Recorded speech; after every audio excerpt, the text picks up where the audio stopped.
In California, Mr. and Mrs. Livingston have a baby and learn he's been born with no immunity at all. This means even the weakest germ can kill him. He'll have to live in isolation, and everything he touches must be decontaminated first. To keep him safe, Jimmy is put inside a plastic bubble where he'll have to live the rest of his life. This health issue makes Mrs. Livingston overprotective of her son, and she doesn't even take him home until he turns 4. When other kids try to meet him, she bursts their balloon to scare them away. She says the world out there is filthy and that he'll never have to leave the house again.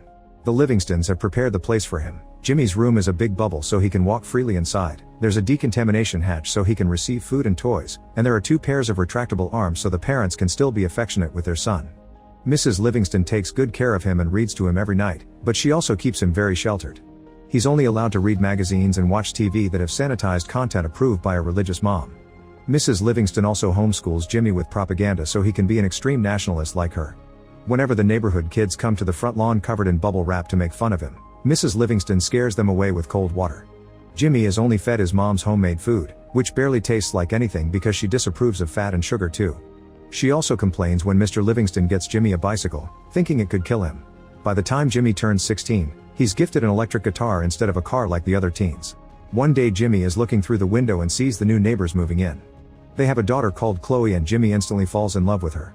Mrs. Livingston isn't happy about this and would indirectly insult Chloe by reading Jimmy stories about boys that die for touching naughty neighbors. Since then, Jimmy pretends to wash the window every day just to look at her. This helps him reach puberty and he starts to wake up with wood in his pants. The first time he gets scared and hits it with a bat, so his mom has to calm him down and teaches him to repeat the Pledge of Allegiance until it goes away. Meanwhile, Chloe hangs out with friends from school who mock Jimmy and repeat ridiculous rumors about his situation. She scolds them for it and decides to finally introduce herself. Mr. Livingston opens the door without a care and Chloe follows the tube system to Jimmy's room, where he finds him falling out of the decontamination hatch. Jimmy gets nervous when he sees her body up close and calls her the bad word her mother uses, not knowing its real meaning. Chloe plays along and asks about his guitar, promising to come back tomorrow for another visit. The next Jimmy teaches her how to play guitar using the glove hands on the bubble and recites the pledge every time his body gets too interested. Since then, Chloe starts visiting Jimmy often and they have lots of fun together. Mrs. Livingston doesn't approve but she can't find a good excuse to stop them. On Jimmy's birthday, Chloe gifts him a guinea pig inside its own bubble, and for Halloween she brings a bunch of kids and candy so Jimmy can know what the holiday is truly like.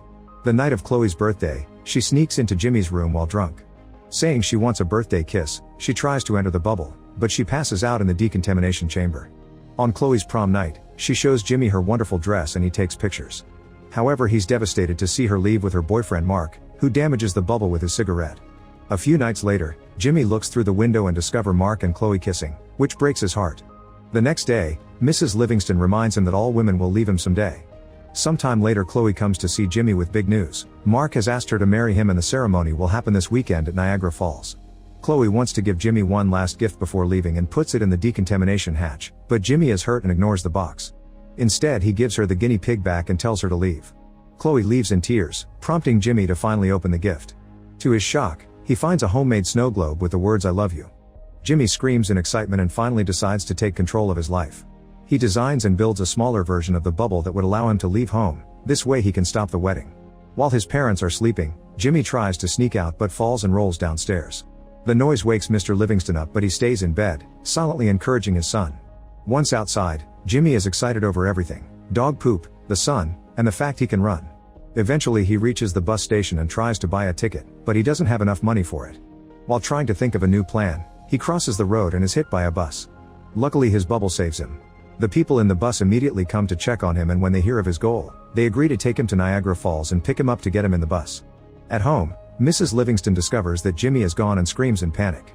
She tries calling the police but they don't take her seriously, so she makes her husband make a fake kidnap note. However, he signs it with the Jews so it isn't taken seriously either. The couple decides to go looking for Jimmy themselves and they stop at the bus station, where the clerk tells them about the Niagara Falls plan. Back to the bus, Jimmy notices the group's uniforms, the lyrics of their songs, how they share the same name, and the things their strange book promotes. This makes him realize they're a cult, but calling them that gets the group angry and they kick him out of the bus. Now he's alone in the middle of the desert and he has to run away from random animals. Eventually he comes across a biker named Slim, who threatens him with his knife. Jimmy explains he can help him fix his bike. Slim is so grateful that when he hears about Jimmy's goal, he agrees to give him a ride. He also tells him he used to be in love with a woman named Wildife, who left him for another man. To this day, Slim wants to find that guy and kill him. Meanwhile, the cult finally reunites with their leader, who reveals the big prophecy painted on a rock: the chosen one will come with the holy word inside a living globe. The followers assume that's Jimmy, so they get back on the road to find him. That night, Jimmy and Slim make it to Las Vegas, and Jimmy is fascinated by all the attractions. He attends his first concert and the crowd tosses him around like a ball. While Slim teaches him how to gamble at the casino, he also tells him what being with a woman is like. When Jimmy sees that there's a scooter as a prize, he gambles until he wins it and leaves without Slim because he only has 2 days left. Soon the Livingstons and the cult make it to Las Vegas too. As soon as Slim sees the cult members, he remembers they left Jimmy in the desert and threatens to kill them. In return, the cult bus runs over his bike. A few hours later, the Livingstons reach the road and see Jimmy on the scooter. Mrs. Livingston forces her husband to turn the car and block the way, accidentally hitting the scooter in the process. Jimmy flies out and his bubble makes him bounce off for a while until he lands inside a train. He screams when he sees the people inside and learns that they're part of a freak show handled by Dr. Freak, who owns these people like slaves. Suddenly the train stops and Jimmy bounces out, finding Dr. Freak waiting. Jimmy laughs at his size and Dr. Freak starts furiously breaking a car's windows as a threat. However, when he hears that Jimmy is the bubble boy, he thinks he could be part of his show. When Jimmy says no, Freak jumps on the bubble and tells him that no woman would ever love a weirdo. An offended Jimmy pushes him off and the bouncing sends Freak flying, causing his small body to hit a huge truck. Then Jimmy gets ready to leave and the other freaks try to follow him, so he explains to them they're now free and they can do whatever they want, but he must finish his mission alone. Next, Jimmy takes a handcar to advance through the train tracks, but it's too slow, so he stops at a restaurant to ask for help. He finds a sheriff and a bunch of rednecks mocking a man called Push Pop, and Jimmy comes to his defense. The men start mocking him instead, but when they hear he's got not immunity, they think it's some disease and everyone starts running away, leaving Jimmy inside. When they slam the door, a lamp falls and starts a fire in the restaurant. Jimmy panics as he tries to find an exit. Thankfully, Push Pop appears on the back door and takes Jimmy away in his ice cream and curry truck. His driving is crazy and Jimmy almost falls, but at least they get away before the restaurant explodes. Meanwhile, the Livingstons reach the train and ask Freak about Jimmy. Mrs. Livingston treats Freak like a baby, offering to pay the information with candy. In the end, Mrs. Livingston calls Chloe and tells her to stay away from her son, insulting her without hesitation. While they're distracted, the other freaks steal the Livingstons' car. Since Freak wants his group back, he steals a truck and agrees to leave with the couple. Back to Jimmy, he shares his goal with Push Pop, who agrees to take him to Niagara Falls. Jimmy falls asleep during the trip and has a weird dream about Chloe being attacked by dinosaurs. He tries to save her, but the dinosaurs defeat him and Mark saves Chloe instead. Jimmy wakes up screaming and startles Push Pop, causing him to accidentally hit a cow in the middle of the road. This greatly upsets him because cows are sacred in his religion, but Jimmy quotes his mom saying all other religions are lies. Offended, Push Pop tells Jimmy to go away while he stays to do a ritual for the cow's death. Jimmy gets going while tasting ice cream for the first time. Minutes later, a truck drives by and crushes the cow even more. Soon Slim also appears with a whole gang of bikers and they ask Push Pop about the cult. While waiting, they have Push Pop's ice cream and watch in surprise how the cult bus shows up to drive her over their bikes. Luckily, Push Pop agrees to give the gang a ride. Meanwhile, Chloe is trying on her wedding dress, but she's having doubts because she can't stop thinking about Jimmy. In the evening, Jimmy manages to reach a town and asks Pappy for a ride, but he must pay $500. Obviously he doesn't have that money, but he sees a sign advertising a cash prize and enters the building. It turns out to be a naughty club, where he agrees to fight in the mud with 2 gorgeous women. Because of the bubble, the women keep slipping off and can't hurt him, so Jimmy easily wins the fight while he keeps reciting the pledge. With the money in hand, Jimmy comes out to look for Pappy, only to find the cult bus instead. The cultists immediately kidnap him, which is seen by the freaks that just arrived. Jimmy is taken to the ritual spot, where the cultists get Reed to free him from his bubble. While everyone prays, the freaks steal some uniforms and try to save Jimmy, but when the cultists see them they think the ritual failed and everyone is mutating. Everyone panics and the freaks use the distraction to move Jimmy away, only to find the way blocked by Slim and the gang. A crazy fight ensues among the bikers, the freaks, and the cultists, during which Jimmy runs to pay Pappy so they can finally drive off. While everyone runs back to their vehicles to continue the chase, Jimmy falls asleep in the car. The next morning, he's shocked to discover Pappy died while still driving. The car loses control and a sudden turn sends Jimmy flying right through a sign by the road. The car continues without him, so Jimmy decides to enter a grocery store to call Chloe. Unfortunately, Mark picks up and tells Jimmy to give up because they're getting married in an hour. Losing all hope, Jimmy calls his mom to ask her to pick him up.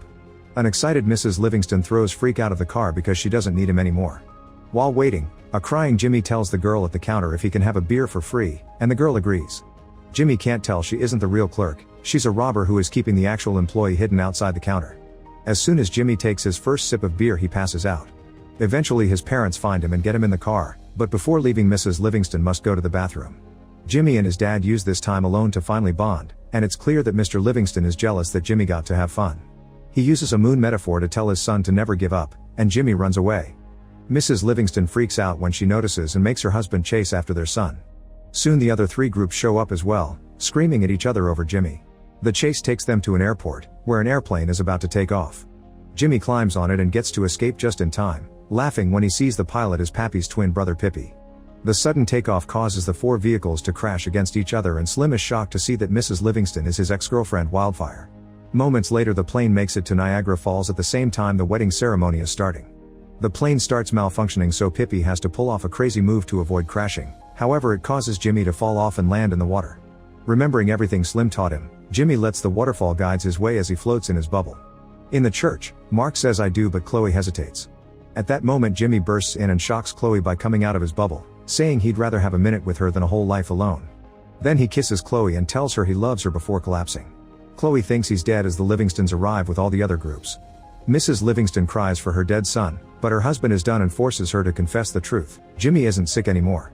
He got better when he turned 4, that's why they took him home from the hospital that year. Mrs. Livingston has been lying to him to keep him in the house forever. Jimmy wakes up and is so happy to have a chance at life that he forgives his mother. Then he finally gets together with Chloe. Sometime later, Jimmy and Chloe get married and all the friends Jimmy made during his adventure attend. Push Pop has brought the cake and a cow. He also reveals the cultists are now following his beliefs. Slim has befriended the Livingstons and they're in a poly relationship. When the happy couple gets ready to leave, they discover their drivers are the old twins, who have found the woman they used to fight over. Make sure to subscribe and turn on notifications so you can watch more videos like this. Thanks for watching.